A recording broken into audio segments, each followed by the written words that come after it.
Hard Hat's all about showing up to play hard, doing what it takes to win. If you want to cement legacy, win another. He's your third center. You don't want to pump him up too much, but it's hard not to. This is maybe the most I've ever agreed with you.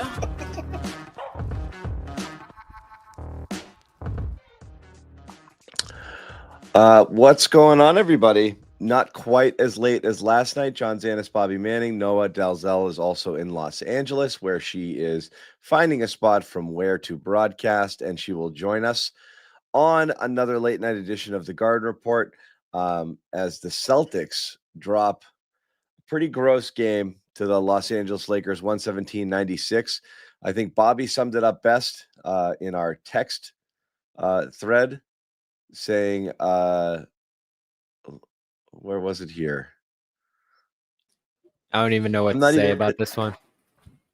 I can't even get mad at this one, said Bobby Manning. Yep. These guys haven't looked serious game to game in a long time. Someone else in the chat echoed this as well. It's hard to get mad at a team who's playing like the version of themselves that might be actually who they are. And I think the most disconcerting thing about tonight's game, and I know there's going to be a faction of people who are going to talk about this being the fifth game in 7 nights and the second of a back-to-back, and all of those things are valid, and that stuff happens. Was it 5 and 7? I maybe it's 5 and 8, whatever it is. It's not a great stretch.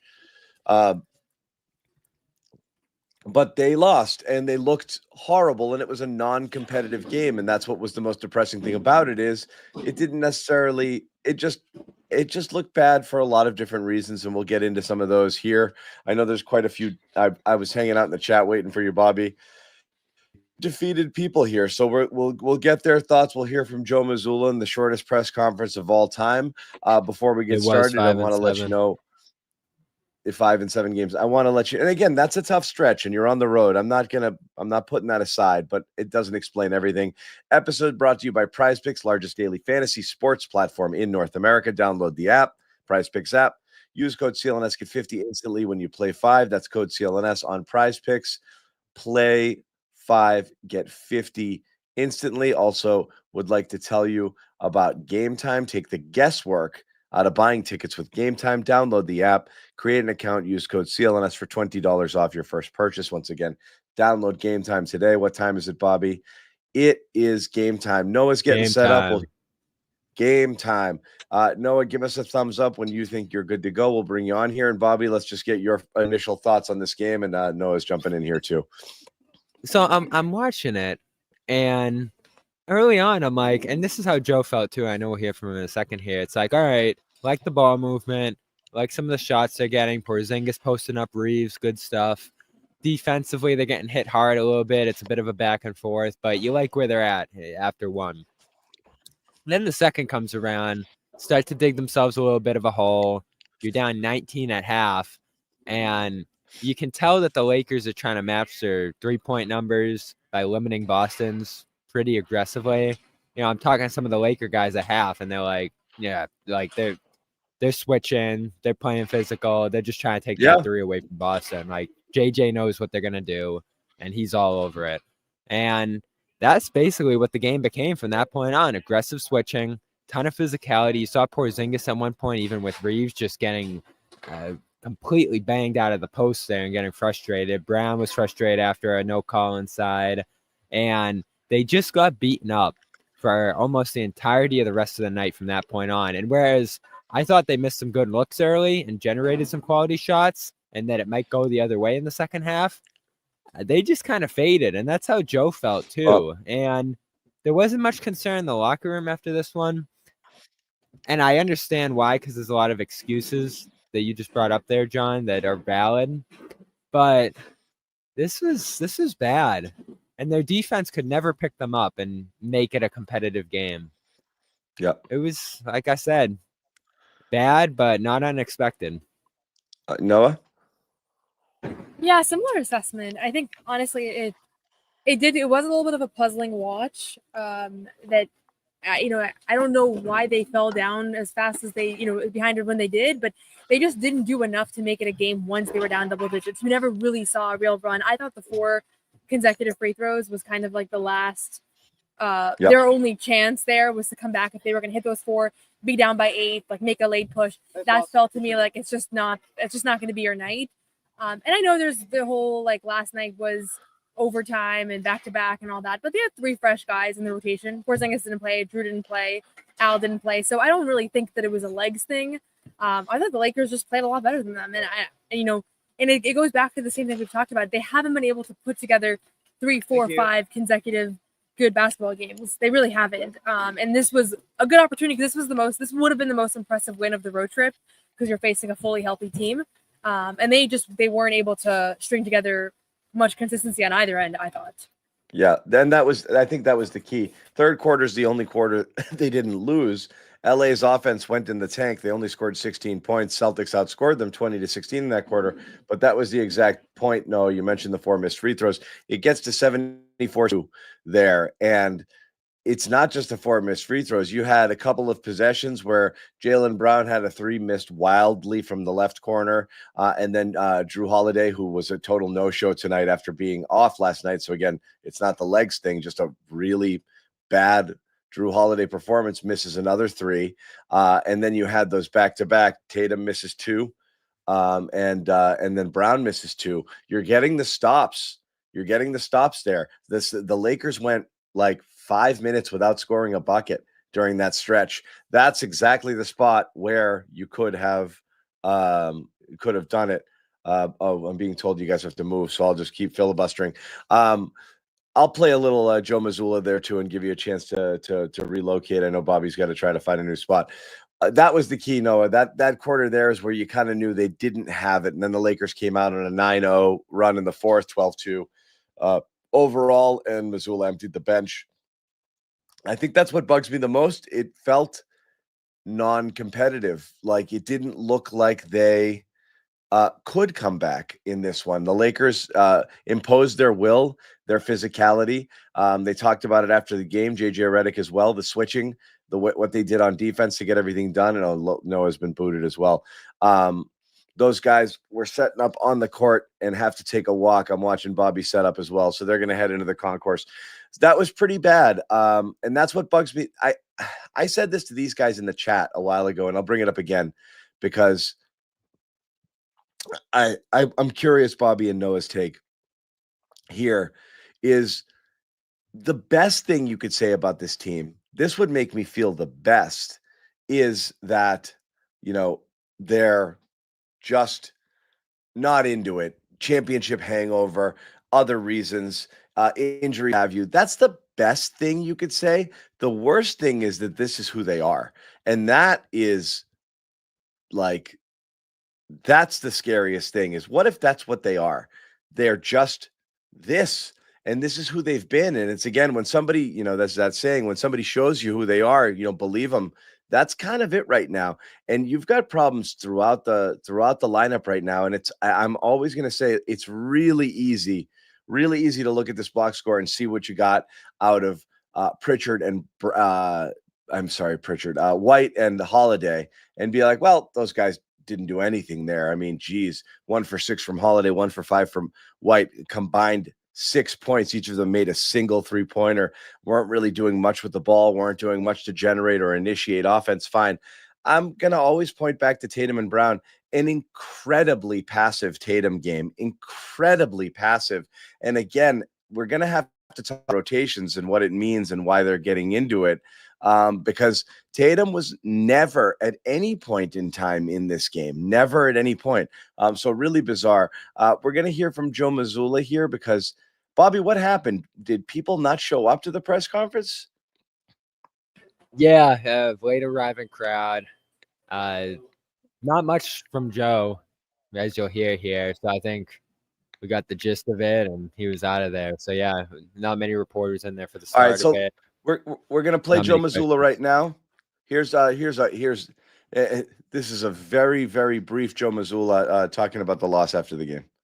Gaining consistency, has that become an issue? Like, how do you guys become more consistent? Even if you lose tonight, you play maybe a better game as opposed to Yeah. it's just kind of up and down? Yeah, I think it's just the process. What did we do well? Whether you win or lose, just trying to focus on that. That's how you gain the consistency, regardless of the result. But tonight we didn't. The transition defense, the offensive rebounds, those things, just didn't do them well. So we just gotta really. It's a bit just regardless of what happens. It's about the process of the things that go into winning and just trying to work through those. I thought the Lakers came out. They got 20 points in transition in the first half, 8 points of offensive rebounds, and that's the best thing that they do. This one's playing inside out Our right offense now. was intentional in the first quarter, kind of waned a little bit there, but I thought that first half of their ability to get out in transition, really impacted the game. Did you feel any sort of hangover from the overtime last night? I'm sure that may have played a small part into it, but it's not an excuse. That's part of the game. But yeah.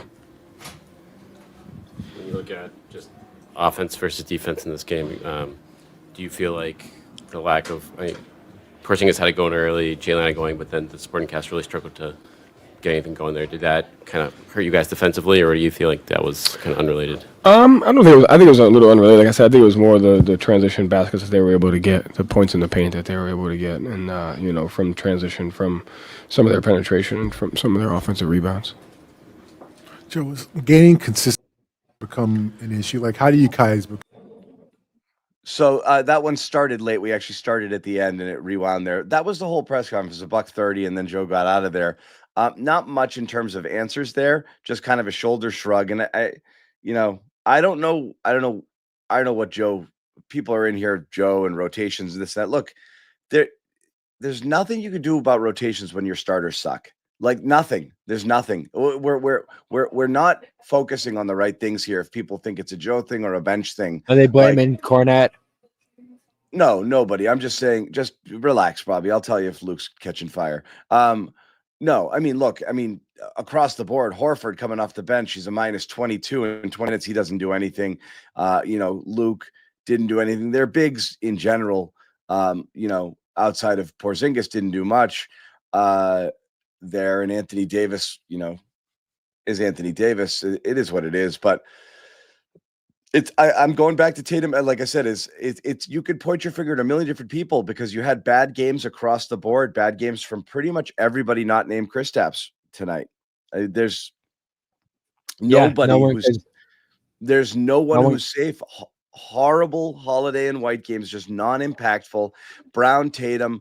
Again, the Lakers did what they wanted to do. They switched aggressively. They got physical. They tried to keep them off the 3-point line. Reggie Miller kept saying it during the game broadcast almost too much, but they were fine playing it through Porzingis in the post there. They were settling.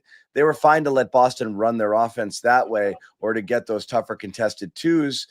Could keep them off the 3-point line. And then, when the Celtics were trying to get threes, and again, they had some better looks in the first half, then they just started launching, and then they just started hunting, and then they just started taking whatever was available to them.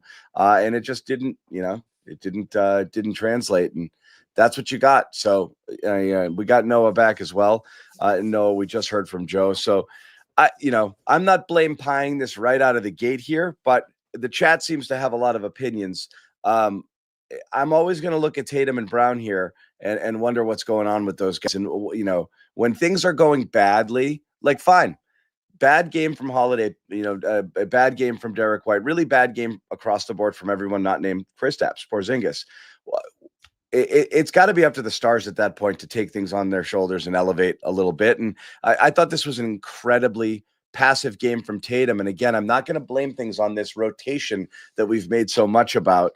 But you had Tatum in the rotation. It's not the rotation, but you went right back to it where Tatum exits and he plays a first quarter where he's basically got one shot attempt. He's a non-factor at this point. You're well into the second quarter, and Jason Tatum, you're beginning the second quarter, and Jason Tatum hasn't done a thing to make his mark on the game, and it stayed that way. He was incredibly passive all night long. This wasn't a take charge sort of game. This is what we're talking about here, Noah, at this point. We talked about rotations and where they're playing these guys in the first quarter, and I think that's part of it. But it's really who's running the show, who's running the offense, who's getting the shots. And that's becoming a thing here, I feel like, as we watch it. And it's not just Brown and Tatum. I feel like it's Brown, Tatum, and Porzingis to some degree. Because in this game, a lot of it's force-feeding Porzingis, going to that matchup over and over and over It's again. my ball, your ball. That's what we're playing right now. That takes the ball away from Tatum early, and then the minutes and that rotation thing that we're talking about here, John, take him off the court.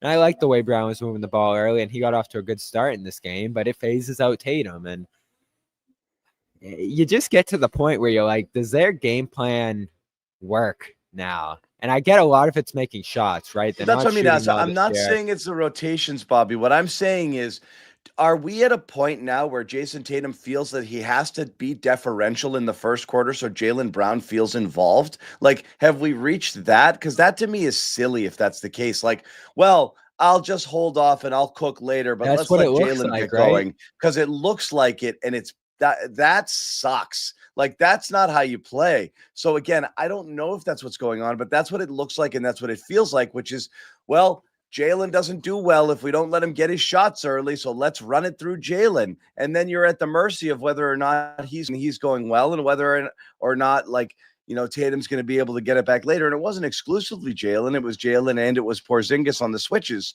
But it took Tatum completely out of the game, and you're doing this weird taking turns thing. And Noah, are we blowing this out of proportion? I was relocated, but then cleared to stay, so I missed a little bit of what you guys said there.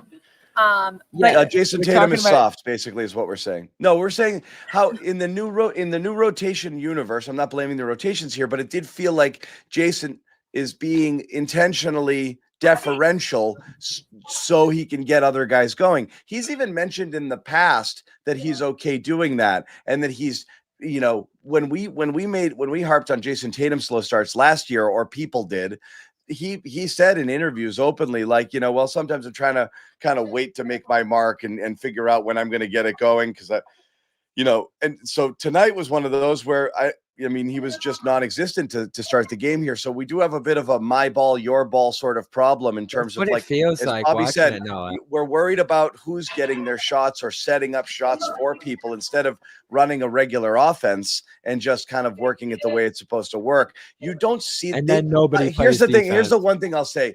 They don't look like the Celtics at all. Like, I mean, maybe for a flash or two, but there's so few moments where you're like, oh, that's what the Celtics look like, or that's what I know them to be from having watched them all of last season. They don't look like that at all. When they are successful, it just feels like it's because shots are falling, but they don't look like themselves offensively or defensively for majority of games lately, for the last month plus. Yeah, and I think that's fair. I think where I would differ from you, John, is I'm not overly, and I know this, Tatum and Brown are the stars and they get the credit when they win, so they should get the blame when they lose. But the biggest change to me this season, and especially the last 6 weeks, is the backcourt. Like, it is Drew and Derek. Like, those guys can't be putting up, what did Drew, you know, they finished with 6 points total on 1 for 11, yeah, like, 2 for 11 shooting. That's the difference. I think that's the difference between last year's team and this year's team, and even earlier on. Like, this team is not constructed to be a two-headed monster with two stars that are leading the way, and then everybody else kind of is in the background. Like, the reason they were so dynamic last year is because they had 5 guys that on any given night could go for 20. And I don't know why Drew and Derek have both struggled this year offensively. I don't know if there's, you know, I think defensively that neither of them has been as good as they were last year either. But a part of it is, like, I do think that they need to see some consistent offense. And I don't know if it's, you know, trying to fit the thing is in that it's like there are easy ones to push to the back of, like, Derek can take 3 shots and it's no big deal. But they need that backcourt to be a near all-star level backcourt. They were part of the all-star campaign that the Celtics are running, right? They're not playing like all-stars or fringe all-stars or anything. No. So that to me is what's been standing out during this inconsistent stretch more than Brown or Tatum. It does, as I said, is the thing is they are Brown and Tatum. So when you have other guys struggling, it's kind of incumbent on them to lift it. and not for Jason Tatum to take 12 shots in a game and not really be involved. That's what's odd to me. But yeah, I pointed this out earlier. I mean, Holiday, and I put it on Blue Sky. There's one of my few pieces of commentary. Like, you're getting nothing out of Holiday, and then on top of that. And again, I was prepared for this conversation, is Derek White. In January, points are down, field goal percentage down, 3-point percentage down, assists are down, everything is down. And on top of that, uncharacteristically dumb mistakes. And he's found himself in Joe Mazzulla's doghouse on a couple of occasions, which is bizarre. You see him and Joe sometimes kind of barking at each other. You see him frustrated. You see him making dumb decisions that he doesn't normally make. You're not seeing him make the same defensive impact he's making. Something's definitely off right now. And it's so weird because this is a person who we probably had more faith in to consistently play right, do the right thing, and be near perfect, where you just didn't have to worry about it. And same with Holiday. You didn't necessarily worry about their stats as much as you worried about everything going right when they had the ball in their hands or when they were on the court. And it's not at all right now. And that is a little bit frightening, because you need their play to go up. I wonder how much of that is a result of them just slumping, or because of the way that the offense is running right now, and because we're not the ball's not being shared as much. It's being out in Tatum's hands or Brown's hands a little bit more to initiate the offense or to get themselves going. Now that you got Porzingis back, you're trying to feed him as well, that they've just kind of fallen out of kilter with what they normally do offensively to be able to get good shots. And that's taking these guys out of the game a little bit more. I'm not really sure there, but something's off, and it really is rough. What we've been going through with those guys. We've got a couple of. Oh, we lost John. Well, I agree with what he's saying there, Noah, in terms of. I was trying to load up a post-game soundbite, and I swiped myself right off of the. It was shocking. I just went flying off the screen. I don't know how that happened. Sorry. We'll set up the post-game soundbite first. We just wanted to hear from one of our sponsors, Prize Picks. The Garden Report is brought to you by Prize Picks, the best place to get real money sports action, with over 10 million members and billions of dollars in awarded winning. Prize Picks has made daily fantasy sports accessible to all. Pick more or less on at least 2 players for a shot to win up to 1,000 times your cash. And you know what's coming. That's right. The big game is almost here, and it's now or never. Don't miss out on the last football game of the season with Prize Picks. Prize Picks is also going to be giving away a free pick for the big game, where one of the starting quarterbacks will only need to throw for 1 yard to win. If you're correct on at least one more stat projection, you can win real cash. For the NFC Championship coming up right now, Jayden Daniels only needs 1 passing yard for you to win 1 square. That's 1 passing yard for Jayden Daniels. I think he's going to get it. Prize Picks also offers weekly promotions that can lead to big payouts like Taco Tuesday. Each Tuesday, Prize Picks discounts select player projections up to 25% to provide even more value for your lineups. Picks is the best way to win real money this football season. Which players are going off, which ones aren't. Make your picks in less than 60 seconds and turn your sports opinions into real money all season long on Prize Picks. So go ahead. Download the app today. Use the code CLNS to get $50 instantly after you play your first $5 lineup. Once again, download the Prize Picks app. Code CLNS. Get $50 instantly after you play your first $5 lineup. Prize Picks. Run your game. And check out that Prize Picks app. NFL weekend. This is a super fun weekend with the conference championships, of course. As we said, download it here. Play 5, get 50 instantly. Bob, I'm sorry I trampled you here coming back onto the screen, trying to get that ad read in. So what were you guys saying? Yeah, I agree with you on the offense impacting the guys who have struggled further down the lineup. And I hate going to the role guys' struggles. And I know it's different whether we're talking about White, because they rely on White, and they certainly relied on Holiday last year. But to me, it is limited opportunities for those guys in a game like this. Injuries, I think they're both banged up. And then I think that takes a hit on White's confidence in particular. I think Holiday shakes off a lot of this stuff. I don't think he's in a position where he can take over. and whether it's physically or just his standing on this team. So I just don't know how you can look at those guys and say they're the problem right now. I know they're part of the problem because of the shooting, but the shooting's a problem across the board with this team right now. And I think a lot of it is lack of ball movement, especially this month. I think it's too much ISO. They're spamming actions. Again, John, JJ opened the game saying, we know what they're going to do.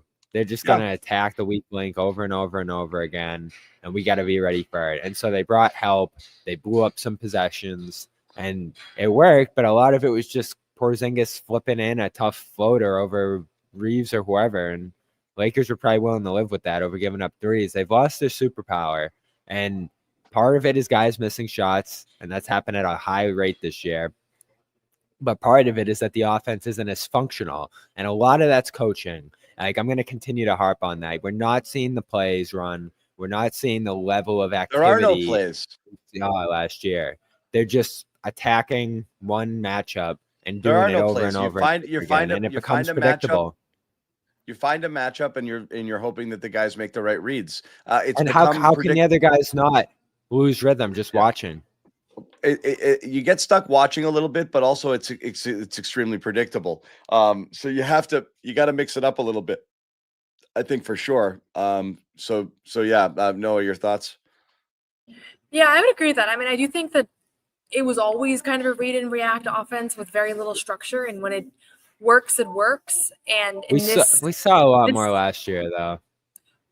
Yeah, we saw a lot more, and I don't know how much of it was the coaching. It is possible that it was the coaching. I also think that there's a certain level of the players are just not are really not doing much out there. Like, it's a lot of guys going one-on-one. It's a lot of guys like Tatum or Brown, or like, I don't know if it's they're calling different plays. It's just hard for me to imagine that the same team that last year, like, you wouldn't just stop calling those same actions, right? Like, a lot of times, like, there is an explanation for why we're seeing the same things over and over again.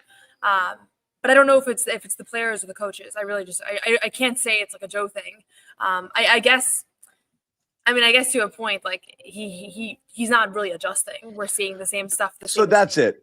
Yeah. He's not necessarily doing anything wrong, but at a certain point now is when you turn to Joe and be like, so what next, right?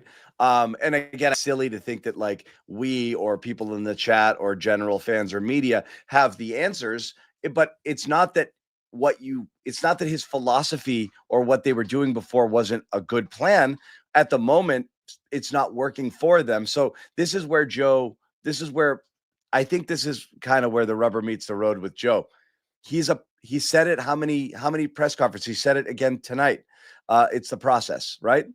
If we go through our process correctly, I'm not super worried about the results. Well, the results are consistently bad recently. And if you still think that the process is being followed, then you might have to now finally start looking at the process. And that's kind of where you're at here. And that's what the best coaches do. And, you've seen it. Celtics have seen it firsthand, with a guy like Spoelstra in the playoffs a couple of years ago, the way they changed up their defensive coverages. Celtics spent all day practicing how to play a zone in the Miami game, and they don't play zone until the fourth quarter of a game. And, well, we're good at that. We've messed people up doing that. It's a thing that we do. We're going to do something different here. And again, playoffs are a different animal because you're trying to win a single game. But here, if you see teams are kind of figuring stuff out and adjusting to what you're doing, you do wonder whether or not you need to mess around. He did with the rotations, but I thought that had nothing to do with their failures. What was going on in the first quarter? They're the best first quarter team in basketball right now. And it's not just now, but for January, they're still scoring at a decent clip in the first quarter, but their defense is terrible. It has been terrible in the first quarters lately. It gets concerning. So you made a rotation to placate one person, but that's not an adjustment. That's pampering, there's probably more that needs to be done here. Yeah, and the defense has frustrated me all season. If things aren't going right, you should be able to lean on that. And instead, when things aren't going right, they're getting away from that end. And throughout this game, they looked a step slow. I'm sure the games that we're talking about here contribute to that. But similar stuff we've been watching all year, guys getting lost a little bit in help positions and giving up shots that they shouldn't. with a little resistance. And not dealing well with physicality on either end of the floor. Yeah. Here's Jason Tatum talking about that. Being physical, picking up the pressure. Then they were scoring on us, so we weren't getting out in transition. And teams are trying to do that to you. What does it kind of force you guys to do? That you're seeing more physicality this year, and you're seeing more teams trying to take those threes away from you guys? Match physicality with physicality. You gotta be tougher, be stronger, meet the challenge. Is there any fatigue from overtime last night? For me? Yeah. It's tough, but it's part of the job. Play overtime, play back-to-backs. Sometimes you gotta travel, so you can't really, no excuses. So, Noah, they say they have to, Jason Tatum says you have to play with more physicality. Is this team capable of playing with more physicality? Yeah, of course. I mean, they're capable of playing with more. Is it capable of not being an issue? I don't know. I didn't feel like there were any. I don't know that there was a playoff matchup last playoff run that really tested them from a physicality standpoint compared to what there could have been. So I always felt like there was that outstanding question around like how are they going to respond to increased physicality, and it does feel like around the league, night in and night out, teams are more physical. And I don't know if it's a league-wide thing. I asked Sam about that at shoot-around yesterday if he feels like there's like big changes on how the NBA is, because to me it seems like every time I watch them play, teams are more physical with them. I don't know if it's enough to know if other teams are doing it as well, but it's the it's out. The secret's out that that's what you do with the Celtics. It's been out for a couple of years now. And I do think it starts with Jaylen and Jason as far as setting the tone. But it's the guards as well. I mean, so again, that's it. Yeah. They were two all defensive guards last year, right? Like that's the level of. And that's the thing is their physicality is different in terms of like, it's not just straight like, oh, I'm just going to be tough with you and smash into you and this and that. Their physicality is more based on, defensive pressure, their length, bothering people, getting up in people's space, and things like that, which they're not doing right now. It starts with the guards there, but it's certainly Tatum and Brown as well, and maybe just it's passivity as much as it is lack of physicality standing around. But Tatum and Brown have to be the physical presence on offense by deciding that they're going to and assert themselves and exert their will on the opponent by attacking and going downhill and beating up people. And I do think that you're giving people a break when you're settling. Sometimes that's the part of the, that's the part of the 3 versus 2 argument that I always kind of come back to is it makes sense. And they do need to shoot threes, and that's how they're going to be successful, but they have to do it a different way, and they have to do it by those guys being aggressive and attacking the defense. So they've kind of gotten away from that, I think. Yeah, and I think it's a lot of offensive physicality, John. You got to be setting great screens. You got to be getting into the post area, and that's where it gets difficult with Jaylen, because I hear it from the fan base right now. They want to blame him for the discontent. They want to blame him for sounding off here and not playing as well this season. But is he wrong that he's been the tone setter in the past and that he's the guy who does put them in those positions and does a lot of the stuff that we're looking for here? And, whether that was good for the team or not that he sounded off about that, that's how he feels. And I don't think he's completely wrong about it. So they're in a tough spot right now, right? Because so much of what they did last year isn't working right now. The coach doesn't want to go away from much of it. The players don't seem to feel a huge sense of urgency because of what they did last year. And there's a belief, I understandably, in last year's success here. But it feels like they need to adjust. And I'll still give Joe credit for switching up the rotation. I do think that was the right move. I don't think that was the issue here tonight. I just don't understand how it's seemingly, and I don't know if you feel this way, Noah, but I do feel this way watching it, that it's like, oh, we're force feeding this guy here. All right, let him go to work, and we're just going to stand there and watch. And there's not going to be much activity. There's not going to be much physicality. The offensive rebounding is something that's frustrated Mazzulla all year. I don't think we saw any of it here tonight, even with a lot of misses. So there's just some fracturing going on within this team, and not from an interpersonality standpoint, but just from the way that they're playing. They're not as locked into what they need to do on both ends as they were a year ago. And you see some of the frustration from Joe. You know what I do wish I asked him? There was a moment coming off the floor in the third quarter. I don't know if it was on the broadcast, John, but Joe usually just goes right to his coach's huddle into timeout. But he really got into Tatum a little bit on something. They were going back and forth a little bit. Tatum was kind of saying his piece. Joe was really emphasizing something there. And I think you're seeing more moments like that along the sideline from Joe here. And there is a greater sense of urgency from Joe along the sideline with the timeouts, with some hands-on coaching there. But I just wish we were seeing more activity on offense, certainly more physicality on offense, and more just movement and passing and flow in this offense. So obviously what made them great last year, Noah, was their ability to just be super unselfish, find the right guy, and continue to move the ball at a high level. And we're just not seeing that going on a month here. Yeah, I think you're right about all of that. I do feel like there's just a lot of standing around on offense that is a little bit inexplicable, and I don't know. I feel like that was a really strange moment, not strange, but it was a little bit unusual to see Joe and Tatum talk so, I don't know, emphatically right in the timeout break where he normally wouldn't address the team. And I don't really know. I think that was defensive stuff because Tatum had just hit 2 threes and given up a couple of easy baskets as well. Yeah, it was weird for that. I thought it was barking encouragement. I couldn't quite tell. Yeah, it's possible, but I think it was one of those glimpses, and we were getting more of them, like Bobby said, where, you know, Joe's not saying anything to us negative about Tatum, about Brown, about the team, but it's very possible that he is chewing them out behind closed doors. Like, I actually would be fascinated to have a little bit more insight on that. And we'll probably won't have it until Joe's not coaching in Boston anymore. Maybe the stories will come out then. But I do think there are tougher conversations being had behind the scenes than the conversations that we're seeing. Yeah. There have to be. There goes Noah's really sticking and moving tonight. She's been they're having a tough time figuring out where they can and can't be there at the arena. So we'll get Noah back in a little bit. And we're also going to hear. Oh, is that what's going on? Yep. Want to make sure stealing envelopes. She's in a sensitive location. We're going to hear from Kristaps Porzingis, who amazingly is not super worried about this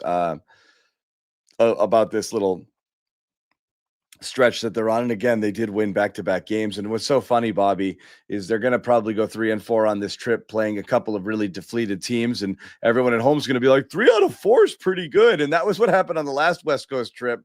I'm like, you can say that, but I'm not super impressed, nor do I feel better about them coming off of this one. You know, I feel like we were in a similar spot last week where they escaped that Pelicans game in similar fashion to how they escaped that Clippers game yesterday. And we were like, oh, all right, you know, passing grade, you got out of it. And then they go against the team the next game and just get completely wiped out. Here's what's frustrating me a little bit, John. It's like we're not allowed to just react to what we're watching night in and night out. We're 40-something games into the season. They're not one of the best teams in the league, pretty clearly to me, just watching them night in and night out. Their inconsistencies pretty consistent at this point. We're talking 20 games, 10-10 here, and that's a quarter of the season. And everyone I talk to nationally, everyone I just kind of poke around with about this team, they're just like, yeah, they'll be fine. And I'm like, really? I actually I love his analysis, and I got to watch the game with him tonight. I was really curious to hear what he thought. Ryan Russillo was sitting next to me here tonight from the Ringer, and you know, we're watching the beginning of the game, and I'm just like, oh, what do you think of the Celtics? And he's like, they're missing a lot of shots this year. Like, that's, you know, he felt like that was going to come around. And then fourth quarter, they're down 20 or whatever, and I was like, this is a weird game. Like, I do feel like the shooting was kind of off here for a lot of this one. That was a big part of it. And he was just like, nope, that was really bad. Like, he didn't mince any words at the end of it after saying that it was a lot of shooting stuff at the beginning of this here. And that's kind of where we're at, right, John? The shooting's a big part of this. If they get blazing hot at some point here, they could go on a run for 2 weeks or a month. But it's just not happening. And so there's got to be something deeper here that's not going right in terms of their process. And I know Joe keeps saying that the process is right. I don't feel like we're watching that now at this point. It feels like it's going in the other direction. That's why we haven't played KP, right? He feels like it's getting better. Yeah. I didn't All right, understand that. Yeah, I don't get that either, because now he's kind of going in and out. He was really bummed out a few games ago, I think, after maybe the Sacramento loss or one of those losses.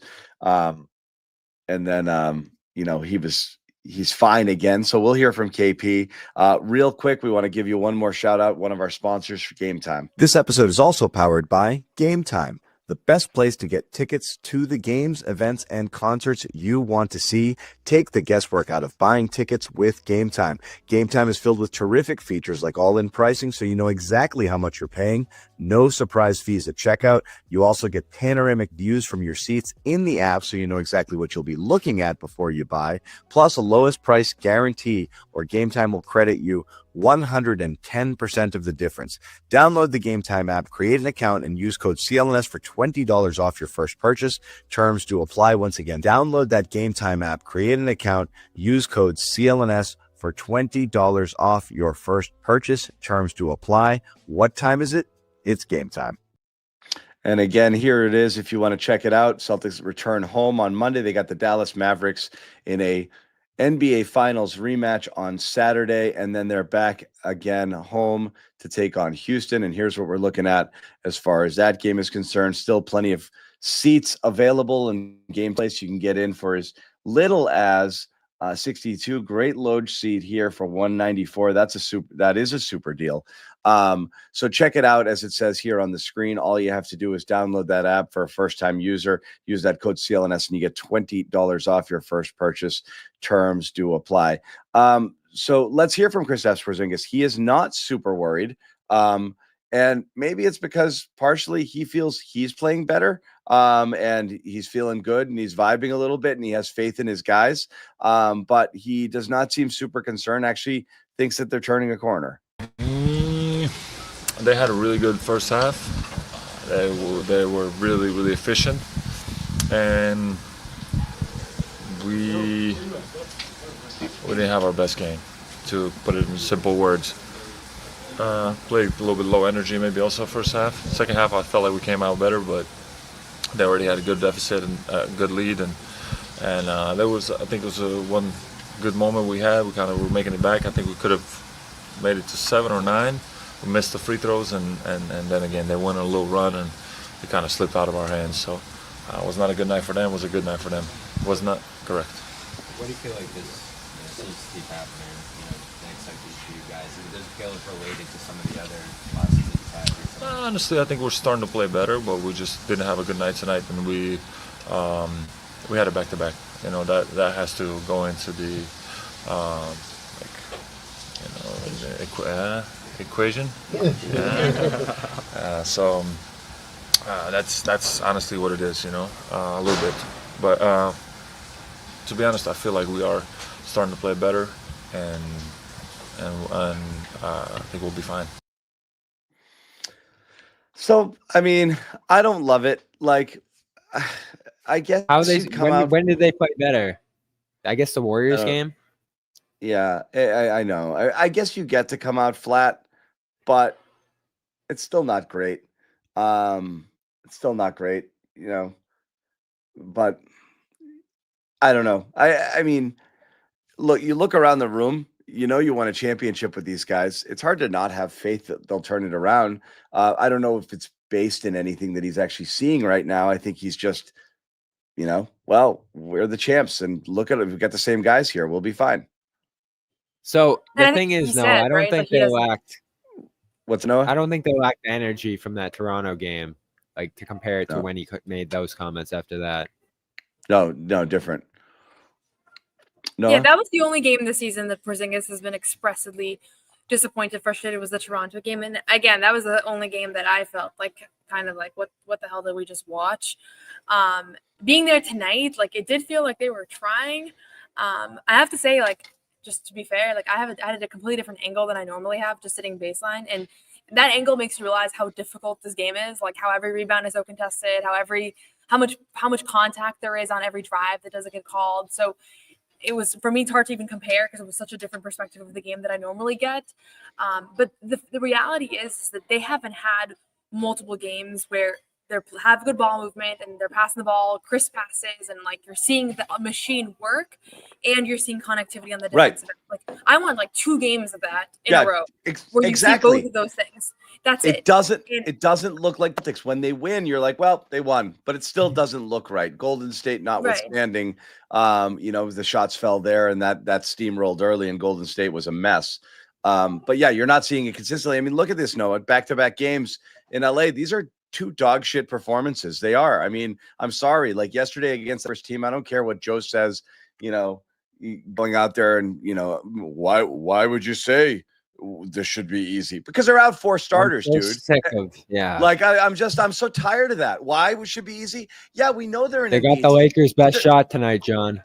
They're missing 4 starters, so don't tell me that should. Yes, it should have been easy, even though you were down a couple of your key players. And yeah, you got the best shot from someone. Oh my God! Like I'm really bored with those answers. I hope, as you said, Noah, that's the front-facing stuff. We'll go out there and we'll tell them everything's fine and we're not worried. And behind the scenes, they're pissed off and they're worried and they're addressing it. I would hate to think that they're going back there and just like, we're fine, man. We'll be fine. That's not great.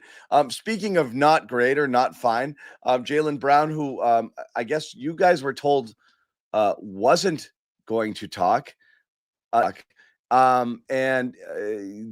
in addition to the rotational issues, he's battling a health thing where his ankle's not feeling great. He says he tweaked it recently and asked about it here. I'm all right. Still trying to get my burst and explosion back. I didn't finish a lot of baskets around the rim because it's messing with me. So, okay. Okay. So, I mean, what do we do with that? Then don't set the tone. Why don't you volunteer to not set the tone then if you're not going to be okay? I can't. My ankle's not going to allow me to explode and get to the rim and with the type of aggression and ferocity I'm normal with. But I also want to play the whole first quarter and set the tone. You just got to pick one. Which one do you want to be? You're either not physically capable of being the toner or you are, and you're going to be that. I'm really just John, to be fair, the tone setting comments were after the Golden State game. He sprained the ankle last night against the Clippers. No. I know. I'm not saying that. I'm just saying in general. Okay, Jaylen, we'll fix it. We'll flop it. We'll flip the rotations for you. And now it's, I can't really do this now because of my ankle. All right. So we'll wait then. Okay. We'll keep doing what we're doing. Keep giving you the ball in the first quarter. And when you're better, hopefully the results will come in. Like it just, I don't know. I don't know. I'm not loving it. I don't get it. Yeah. And again, I think some of his gripes are legitimate, but they're not needed right now. And that's a tough part, right? Because this stuff isn't helping them. And there's got to be collective movement toward where they're trying to get to. And I think this stuff puts them further away. And I know he's hurt. Everyone's hurt. What's Bobby? That there's just always got to be some, not excuse, but just something that's got to... Yeah, this is an excuse, but then he needs the accommodation with the minutes and the rotation. And I struggle to understand it. I'm right here with John. I'm like, they gave you what you wanted. And so I don't understand why it's not fine now. I just don't. It's not fine now? I don't get why we turned this whole rotation thing into this, like, Jaylen threw a fit and then they gave him what he wanted. Throw a fit. Why is he not happy? He didn't throw a fit. They tweaked something. He was playing the first 6. Now he's playing the first 9. This is all about a 3-minute stint in the first quarter that I think has benefited the team. They didn't play well tonight. But why are we acting like? I'm just confused why there's we can agree that the Celtics are not playing well. We can agree that Jaylen has not been playing well. We can agree that Tatum did not have an assertive night. The guards have been off their game. But I don't understand why we're equating those comments from 3 games back about feeling like that sub pattern was challenging for him to like anything to do with these struggles. Like Well, where are we? I don't. Well, where I'm equating it is here, that we're not saying it's a fit. He's not throwing a tantrum per se, but he's clearly bothered and off, and it's visible to anybody with eyes. And he's walking around on defense, and he's not playing in an engaged way, and he's taking entire stretches of time off when he's on the floor, and it's been this way for a bit. So then you have to go out and address the issue and do something simply to placate a single person when first quarter wasn't really the issue hounding the team. And now we've got more excuses about why the performance isn't there. Maybe you're just playing bad right now. And why don't you worry about just playing better than what the circumstances around it, whether it's best team, whether it's tweaking a little something, whether it's that, just get there. Like there's valid reasons for everything. And there's probably valid reasons for why a lot of people are struggling. Back-to-backs, banged up a little bit. Maybe their roles have changed a tad. Maybe they're reintegrating Porzingis into the lineup and they've gotten funky with the starters. A lot of different reasons. It's all there. But ultimately, you can only control what you can control. And that's playing better, being engaged, trying all the time, playing defense, not falling asleep, not getting backdoored, not standing around when people are grabbing rebounds, not pointing at someone to get to your defensive assignment because you don't feel like closing out. Jalen's been doing a lot of that, and he's been getting a free pass for a lot of it. So I think like frustration's bubbling a little bit, and you see it with some people who are kind of like, all right, man, what do you want now? What is it now? Just play better. It's 40 games into the year and you're shooting 30%. Like just play better. You know, you're supposed to be better than this. You're the finals MVP. The entire world has, lifted Jaylen into a stratosphere right now that he doesn't belong in. He's considered among the 15 best players in the world heading into this year. He's not playing. I'll go a step further, John. So just play better, I think. Yeah. He shouldn't go to the All-Star game. He that's where we're at. Yeah. So, and that's what I'm trying to find the right way to say it, Noah. But my point generally is that when he's not playing well this season, there always seems to be some explanation or reason or something that needs to change about why, instead of just we got to play or I got to play better. In fact, you know what he did after the Clippers game, John? You weren't did the sound, I don't think, or we didn't play that clip. He said we turned the ball over late in that game. Who turned the ball over? Sure, but again, like I said, there's a bit of that going around. It's just right now where it looks like you've got a disconnect is what's going on with Jaylen and Jason and how it's running and who's getting the ball and who's initiating what and who's playing with whom and who is playing when. And I would rather everybody shut up and just play better across the board. I'm not making it a Jaylen Brown issue. Jaylen Brown is making it a Jaylen Brown issue by just these little subtle, as we said, Noah, dropping these breadcrumbs about things that are going on there. But I'm going back at the other people. John, too. if someone asks a player about their health and he has an ankle sprain, I'll answer it. Yeah, I'll answer it. Go ahead. Yes, ask me a question about my health, because everybody does this. The answer is it's nothing. We're all bad. Deal with this stuff. It's not a big deal. Next question. But this is why we like talking to Jaylen, because he'll actually say if he's dealing with something. Like, that's I not can't honest. get a read on. What do you mean? That's not honest. That's it. Hauser's back could be shot this year, and we don't know because he says it's great, which is fine. Yeah. And that's the PR. Because Hauser's doing what John wants to hear him do. Sure, but Jalen's different. He's always been answering questions. But honestly. Is that honest? But that's the thing is, I'll ask you this, Noah. Is it honest, or he wants the information out there because he wants you to think that there's a reason behind it, whereas someone else doesn't want you to think that? Is Jaylen Brown's ankle a bigger issue than any other injury any person is dealing with right now that they're not using as an excuse for their poor play? Is Holiday talking about his shoulder or Derek White about whatever's ailing him? I find it insane. Like, it's hijacking other people's right and ability to potentially give excuses for their play. You're the only one in the world that has an excuse for what's going on. I'm not playing the minutes. My role is different on this team. It's the same team. You're the same guy. And who else is saying that? Is he the only person who might not currently be happy about what's going on and might have things that are going on with the team or with their body that's affecting their play? He might have the fifth, most significant issue out there right now, but he's the one talking about it. That's almost unfair to the rest of the team. It's not honesty. You're kind of hijacking their ability to make excuses for themselves because you're making them for yourself. And everyone's going to be like, well, I don't think that's honesty. I don't think that that's refreshing. I think it's, I want you to know this, and this is what I'm telling you, because I want this to be the narrative you create around me. Yeah. So And that's what, but I don't like that at all. I don't like that. I don't. No, and I agree with you. No, I think Yeah. I think the change needed to be made to go back to the rotation thing. I think I it don't was care about the beneficial. rotation.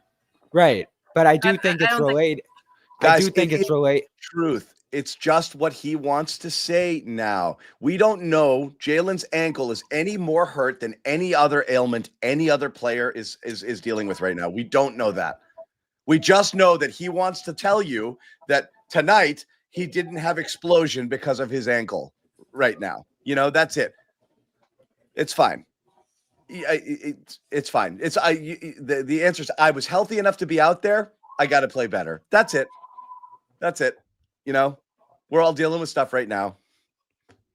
Because that's it. That is it. That's why it's the NBA. You're 45 games into the season. You think everybody's 100% healthy, and it gets worse and worse as time goes on. Everyone's dealing with something at some point. Yeah. I'm not and going to be I- on the minority on this one. That's fine. I'm Yeah. always going to have this stance. We could probably have this conversation after every media availability. I think we want to encourage the players to be honest with us so we can get a full story. We can get a full picture. There's always going to be an element of the PR stuff that they're going to dodge questions. But I like talking. I like that Jaylen will say if I have an ankle thing. We were talking today. Is Derek's foot an issue? I don't know. We don't ever really know how these guys are doing. Porzingis is the only one that really gives us a percent. He'll say I'm at 80%, I'm at 70%. That's all fine. When Porzingis does it, it's cool, right? It's cool that he's so candid with the media. I don't know. I get it. I get the idea of he should just be saying I'm perfect, everything's good. My health is not an excuse. There is a textbook, and Jason Tatum has played out that textbook, and it's why he is who he is. It's why he has the jersey sales and the endorsements. He knows how to conduct himself. He has the best team around him, all that stuff. He's on Jimmy Kimmel. I get it, but I think it's okay that Jaylen has a different personality. He's had it his entire career, and he's gonna say the truth when he's asked questions. And if we don't want to ask him, I just feel like I have to be, as the person who's in the room asking questions, I feel like we have to contextualize when we ask the questions when they talk about something. This came up last night about the fact that they keep talking about how everybody's hunting them. We keep asking them every single day. Another national reporter comes in and is like, you guys are being hunted, right? Everybody's playing differently with you guys. And they're like, sure. So I just feel like, we're asking these guys about their health. Some guys are going to choose to always make it sound like they're perfect. Some guys are going to be candid. Forget. You're not wrong, Noah. In a straight up, you ask somebody, you want to hear the truth.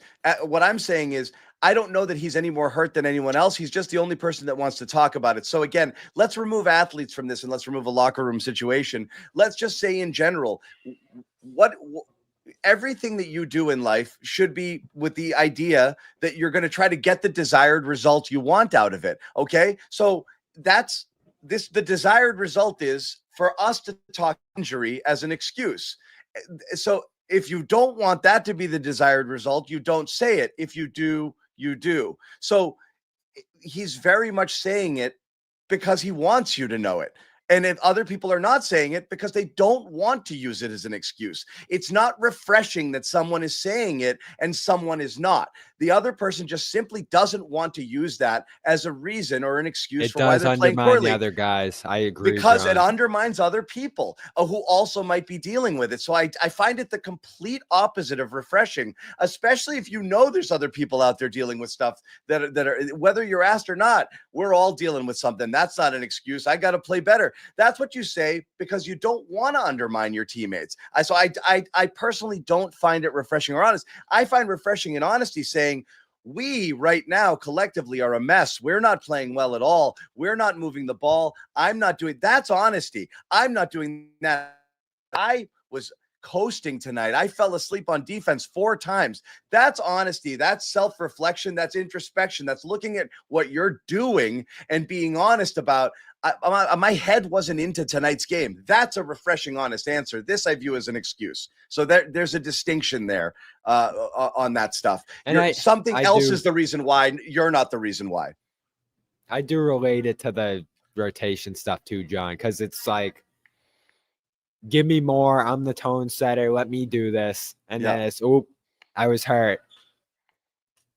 I do think that kind of connects because even I just, I struggle to understand it. I really do.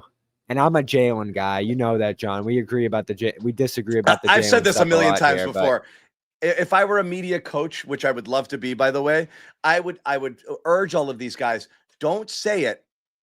They're going to say it for you. The reporters are going to say it for you. I guarantee right now, people, because we're wondering, there's got to be something with Holiday, right? It's got to be something with White. That thing's definitely bothering him. He doesn't look right now. Let the people say it for you. That's more effective than going out there and saying it yourself, because then, as I said, all of the other things there, I don't think that that's an effective way to communicate what's going on. That I think he knows what he's doing there, and he's dropping these breadcrumbs because he wants that to be the conversation that we're having about him. His role is different. He's trying to adjust. Things are tough to get into. The ankle's not 100% there. These are things he wants us to say. I'm saying don't say it. If you don't say it, everyone else will say it for you. That's almost always how it works. It's not the ultimate problem what's going on right now, but again, there's definitely a Jaylen problem with him not playing up to his standard right now. That's the bigger issue. What he says doesn't matter as much, but you start to wonder, is he unhappy? Is there an issue? Is there anything more going on? That's what I'm interested or curious about. Is something bugging these guys beyond, are people unhappy in what's going on with each other, with their roles, with Joe? That's what I can't figure out. If I want honesty, I want it on that. Like, are you guys all right? Like, because I don't know right now, because they don't look all right. They don't look like it. Yeah, they don't. Do you want it from Joe though? Like, you want Joe to say we're having issues in the locker room? No, we're not trying. I don't want it. I want to know it, but I think that if he went out there and said it, I don't think that's advantageous for him. So do you do you like how Joe handles the adversity? Like how he kind of denies everything, makes everything sound rosy. Like, do you like that? Honestly, we've talked about it a million times. I think it's hilarious. It only bothers me if he takes it back into the locker room and says to those guys, "It's okay, guys, everybody's good." Right. If he's going and ripping them, I'm 100% fine with that. I laugh at the Joe stuff. Bobby gets really annoyed. I think it's hilarious. I don't think what he says matters at all. I think it's. I laughed at the plane ride. I thought the plane ride thing was funny. Yeah. So but as I said, I'm curious what more is happening behind the scenes there, and if there's anything going on there. And maybe there isn't, but this doesn't. But I don't like the gaslighting. I don't like the excuses. I don't like the other team's best shot. I don't like the multiple games. I don't like. We killed those guys for the friggin' traffic comment a couple of years ago. Like, I mean, enough. Jaylen said it again in San Francisco. He was like, long plane ride out here. Tough turnaround. There's just a string of, and again, I hate to say excuse making because it's a loaded word, but it is what it is, John, right? Like, who cares about the rotation? Who cares about the ankle or the plane ride or the traffic? Can you pass between each other? Like that. Yeah. Can you run some actions? Like, there's just a staleness to us on the floor, and I've killed the coaching staff for it in part, but Noah's right. It is on the players. Like, they know what they need to do. They know the reads. They know what worked last year, and it just seems to be breaking down a little bit right now. And I do hate to hear after a game like this, we're playing better, we'll be fine, because that's not what I'm watching right now. And if I'm wrong, I'll sit here and do the biggest apology cam at the end of the year that you've ever seen, and I don't know, retire or something. But what I'm watching in front of me right now, I still think it's possible. I'm like, I 100% think that all of this they could peak at the right time at any point in time. But you know what, John? What's not going to work is doing this up until April 15th, and then on April 17th saying, "Here we go." Oop. But Here we if go. all of a sudden they went through a 20-game stretch where they just started steamrolling people and looking Yeah, like no, that's themselves, possible. it wouldn't surprise me in the least. I'm just saying currently it looks like something's awful. So I guess what time is it now?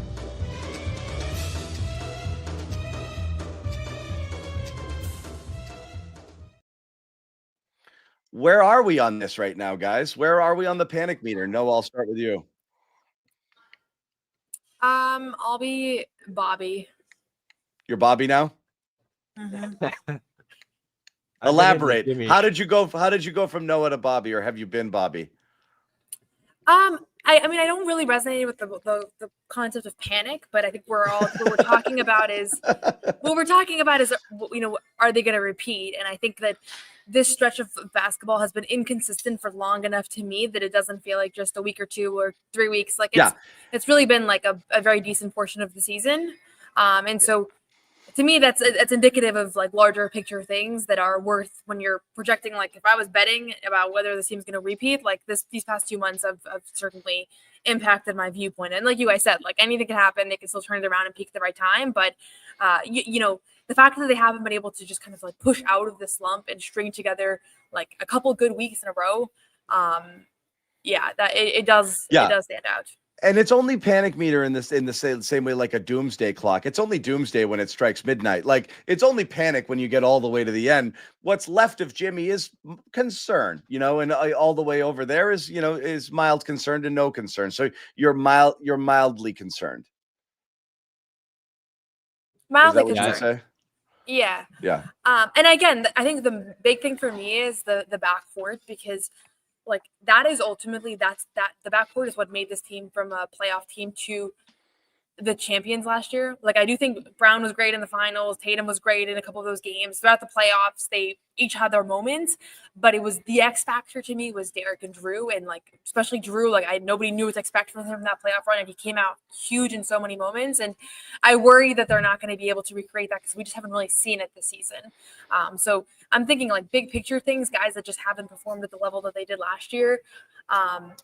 It is concerning, yeah. So I think they're still in good place. They still have the third best record in the league. They've still had, they haven't ever hit a skid where they're losing 3-4 games and you're like, oh my God, but it's just not consistent. And to win a championship, you have to have a really special season. And I'm not seeing enough indicators of that special season right now. Did you just talk your way from Bobby to Jimmy? No, I'm Bobby. I'm just explaining why I moved from me to Bobby. All right, that's fine. Bobby, where are you? Yeah, I've been in the Jimmy range for a while. Yeah, I think I've moved from Bobby Jimmy to Jimmy right now. I no longer think it's the thing I said at the top of the show, Noah. The thing that's John? No, not even close. The thing, because they're still, as Noah said, the third best team in the league, playing, in my estimation, horribly relative to their capabilities and their standards. And I still have a ton of faith. If we're going to put in as a big part of the problem right now, the backcourt's not playing great. I have a ton of faith in Holiday and White. What's funny is I put it always on the Stars to, take over, but I also don't have faith in the Stars to do that. And I really do think, and this is a backhanded compliment to those guys, but I think the reason Brown and Tatum played at the level they played at last year is because of White and Holiday and the adults in the room and those guys who kind of pulled them and didn't allow them to slip in, to their bad habits, and kind of kept everything together. And I felt like they could snap out of stuff all the time, or people could go cold and someone else could kind of take over, and the defense was always there and everything was on point. And those guys are a little bit off right now. And I think, Tatum and Brown, I don't know that they win a championship if you don't get Derek White playing at the level he played at last year. And if Drew Holiday doesn't come in and do all of the Drew Holiday things that he does that don't always show up in stat sheets. And right now those guys aren't doing those things. And you're back to kind of Tatum and Brown on an island playing your ball, my ball, and it's not always working. So I don't love that. So if those guys get it back, and I don't have any reason to believe they can't or won't, then I do think other things will start to fall in line, which is why I'm not all the way over pinned on the panic side.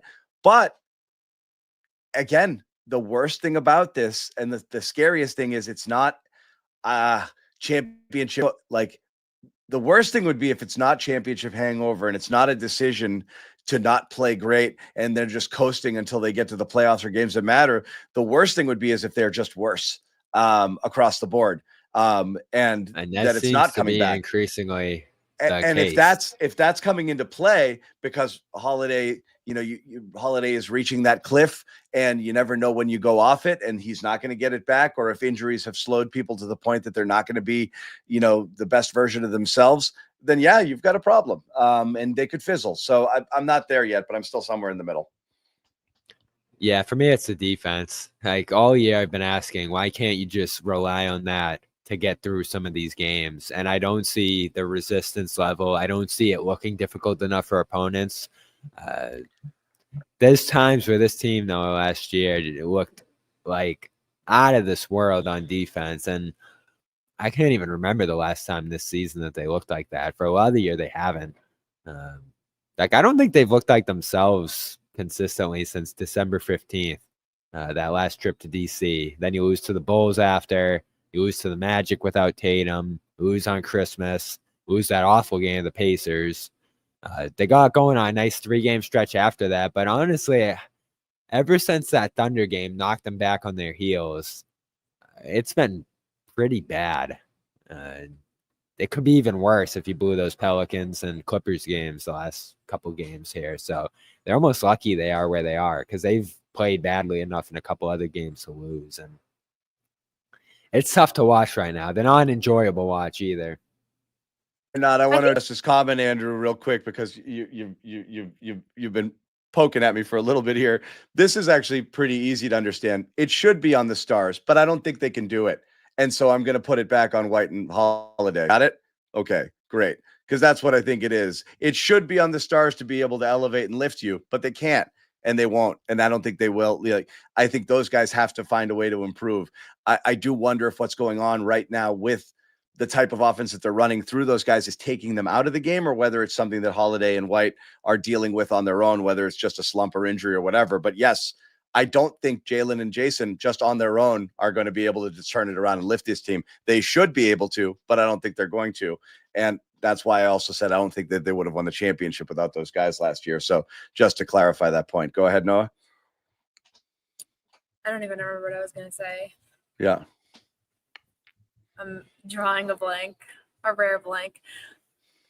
I guess to me, the challenging thing is that to be a championship team and a real contender, like, one of the 2-3 teams that has a real chance, you have to be at an intersection of a lot of different things from an ego standpoint, from a timing standpoint. I felt like last year they kind of hit all of those points. Like Brown was kind of on a redemption tour from the previous year. Tatum realized he's not going to get MVP. He just wants to win a championship. He needs a championship so bad. Drew came in and had like this sense of leadership and calm, and like all these different pieces just hit at the right time. And I asked Joe about it like a bunch of times last year about like, why is this team so selfless? Why is this, why is this working so well? And he was like, sometimes it's just about like where each person is in their career, and it all intersecting at the right time. And part of what Brad was saying this year about coming to, this season and just because you're bringing the same guys, it doesn't mean that everything's going to work out the same, is that I think everybody's in a different place now that the championship was won. Yeah. And so there's elements of like, maybe you're in a more complacent space. Maybe you didn't work as hard in the offseason. Like, and it's all speculation. So I can't say like, oh, this is what I think it is, but that recipe, like that intersection of where everybody landed last year, it doesn't feel like that's where everybody is this year, whether it's Tatum wanting to come out and prove himself more, whether it's Brown feeling more. Yeah. And what those reasons are, I don't know. If Derek, if they signed, everybody signed their contracts, they feel more complacent. Like, I don't know, but you can feel that it's not the same connection at all. It's a great point. And a great example, Malcolm Brogdon. You go back a couple of years ago, Malcolm Brogdon came in, was perfect, right? Before he got injured and they lose in those conference finals to Miami. Exactly what the team needed. Veteran presence, not a perfect player, obviously not terrific defensively, but boy, did he help that second unit bench scoring, and he was a third player who could create his own shot that they desperately needed because they didn't have it on the team.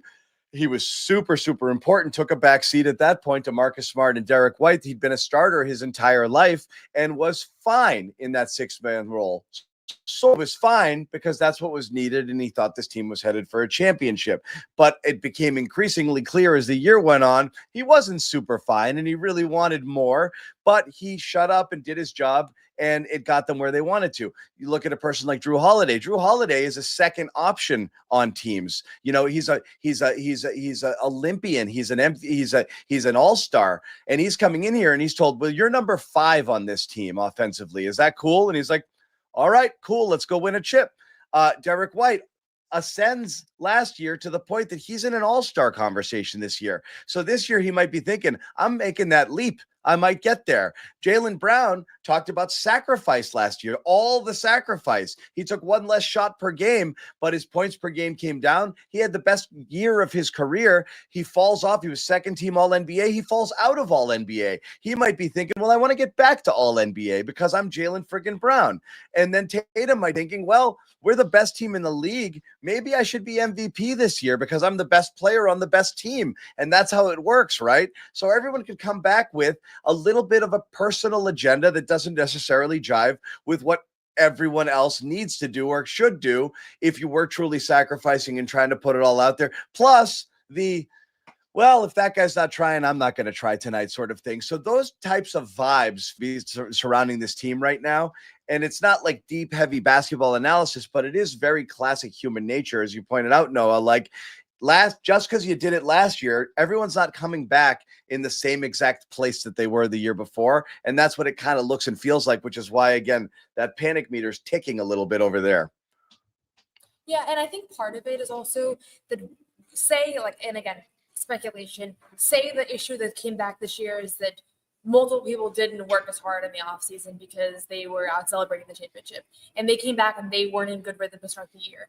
Now that machine that was so perfectly aligned, like something's off. Now somebody else is trying to overcompensate for that. And now the thing that was working last year isn't working as well. And now you're having to run something different or feel like you no longer have trust in the thing that was working previously. So I think there's just a ripple effect, and it's hard to pinpoint like what exactly started the issue.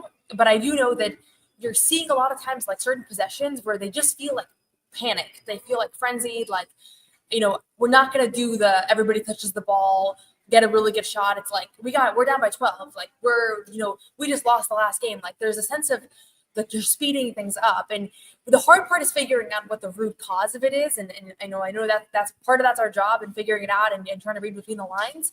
But what we're seeing is very obvious. And it's that it's just out of whack. And I thought by now that it would be fixed. And I'm a little surprised that you're still seeing these games every other night, that it's just not the case. And I think when we talk to guys like Drew Holiday has been one that's really, he's been pretty consistent with us. He's like, I don't know what's wrong. And like, sometimes it just happens. And like, he's just frustrated talking to me. I don't think he enjoys it very much. And I get his perspective as well. Everybody has their thing.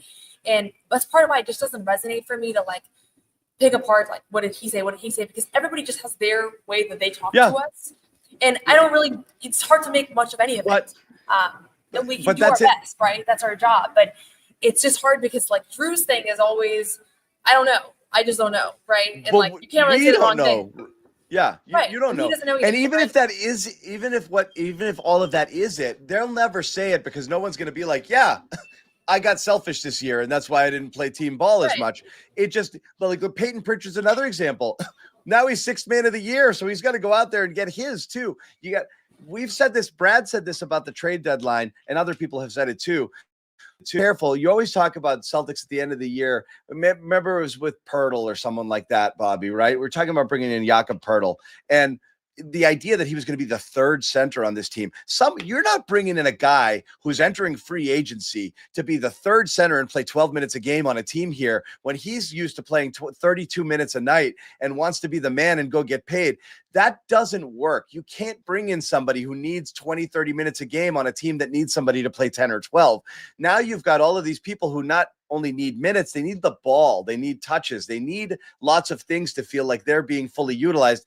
And that's the thing we talked about is when you're winning, it's so easy to sacrifice. When it's not going great, it's easy to think, well, if, in Jaylen Brown's thing, well, if you let me kind of do my thing, I'd be able to get going better, and then we'd be better. It's not always selfish, but we could be winning more if you just let me do my thing, but I'm not able to do my thing right now because of X, Y, and Z. There could be a bit of that right now, which isn't straight selfish. It's just I'm really good at basketball, and I don't feel like I'm being utilized to my full potential.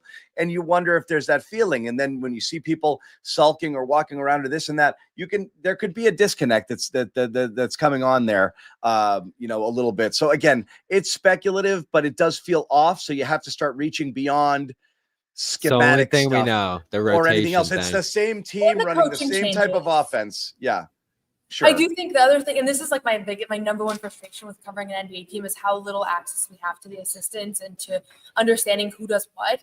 But they're down Charles Lee. He was their lead assistant. We saw Jeff Van Gundy last night. I don't know exactly to what extent he was impactful, but it's not the same bench that's there. And for all we know, Charles Lee was hugely important in making him feel comfortable because he was the Bucks guy and they had that relationship going into the season. Like it could be something like that as well. It could just be like everybody's a year older, and that little difference of like Drew and Al losing a step was enough to throw things out of whack.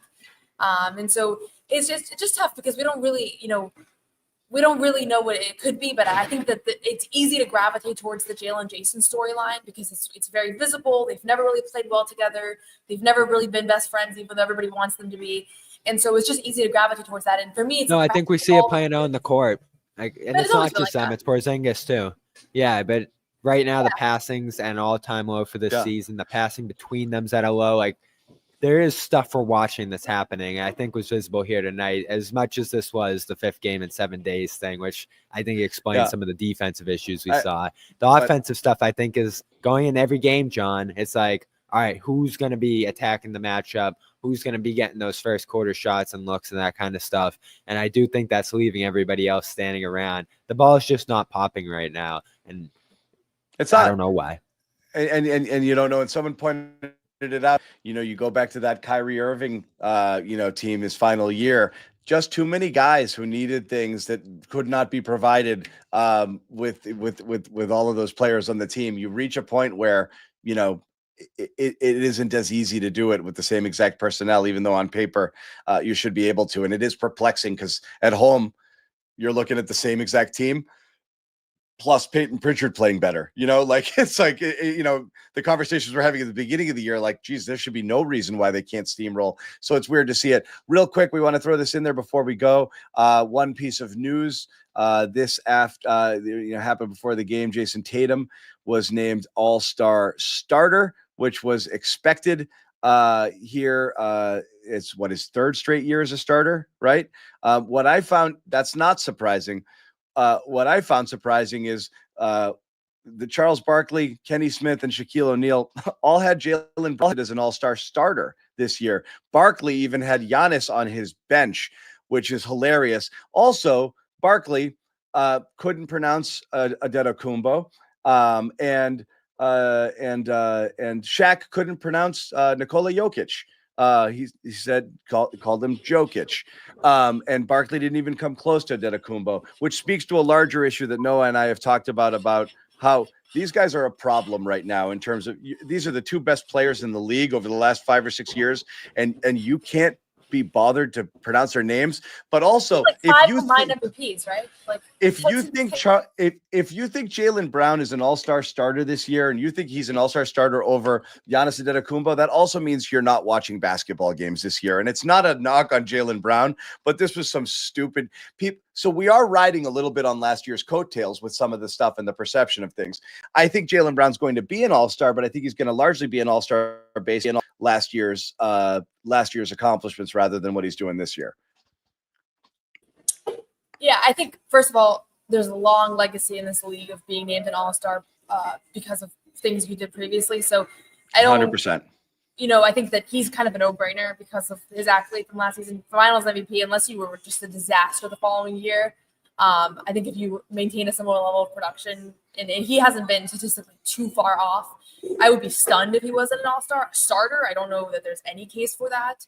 I didn't see the TNT coverage. I'm like kind of, it was one of the most mind-boggling things I've heard that 3 of them had him as a starter, because I don't know that that's just wild. But But yeah, he and they're still the number 2 team in the East too. So the default is for them to be. You're going to get 2 guys, and it's got to be him. New York has 2 starters, and they're the number 3 team.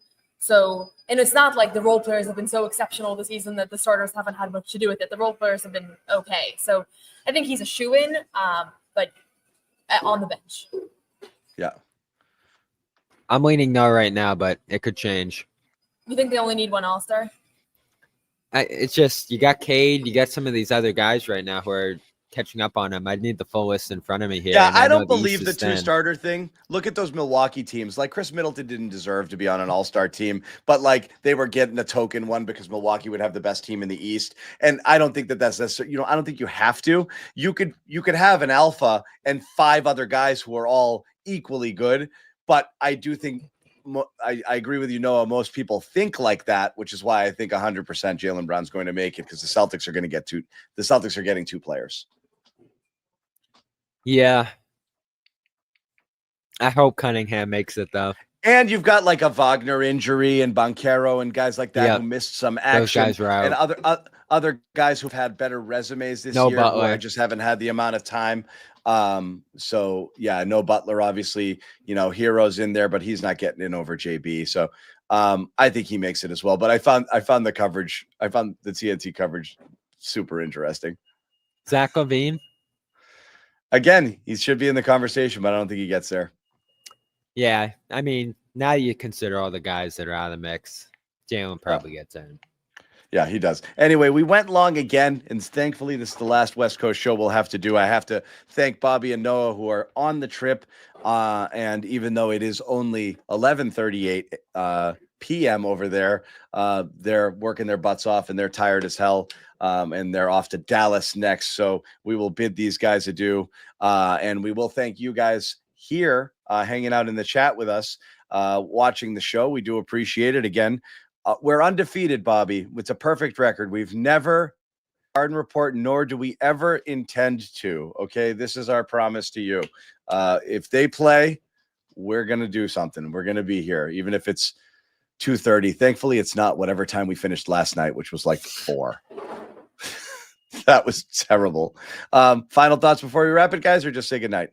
I'm impressed by how many people are still on and active. I didn't realize. I'm assuming that it's people not in Boston. So maybe there are more West Coast listeners. But I just I'm impressed. We've got some Australia. There you go. So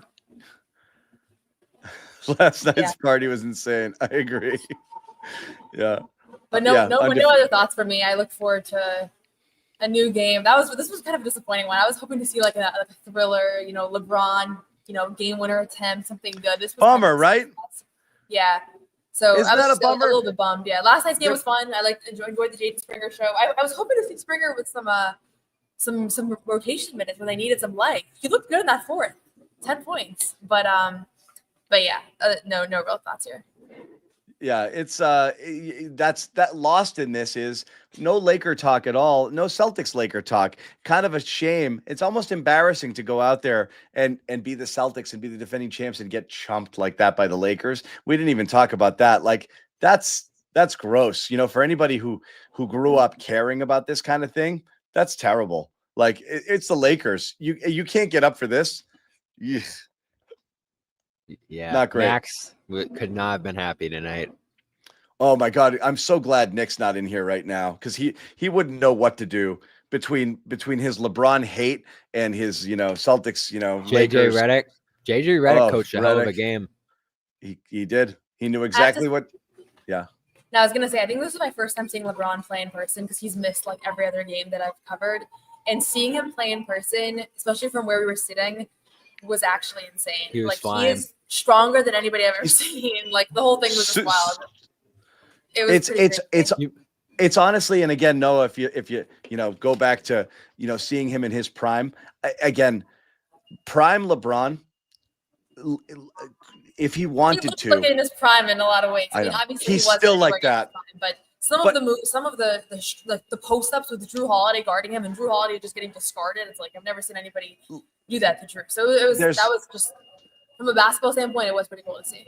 It's the most, I think it is So, in New England, this would be blasphemy comparing LeBron to Tom Brady in terms of being able to play at a certain age. The physical demands of playing in the NBA and the type of basketball game that LeBron James plays, and to be able to do what he does with these ridiculous, almost triple-double numbers at the age of 40 is far more impressive than anything that's ever been done by any at an advanced age in any sport, and it's not even close. So what he's doing now is amazing. And again, this is a guy who 15 years ago, 12 years ago, if he wanted to, and he decided, he woke up one year and he said, I'm going to average a triple double with 15 rebounds and 15 assists, he could have done it. If he decided he wanted 50 points a game for a season, he could have done it.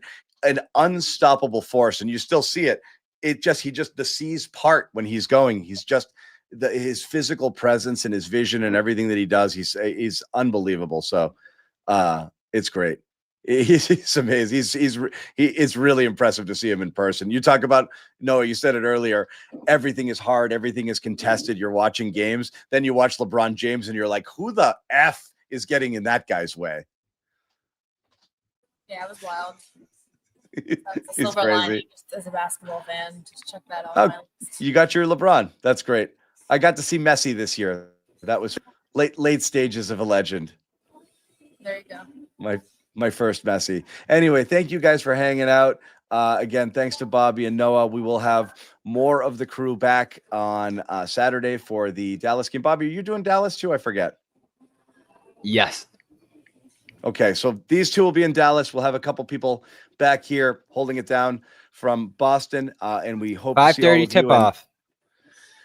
Is it? I thought it was 6. Yep. 5:30. I love it. We'll see you then. Thank you guys for hanging out. We'll see you next time. No one's sneaking a vegan brownie by me, I'll tell you that. Okay, you know what, John? We're going to do it. You have to feel that way too, Bobby. I have to Same. feel that Same. way. Yeah. Let's slide Al over and make Luke your first center. Bobby, we gave you Luke hour early. We're not going to end this on a damn conversation about Luke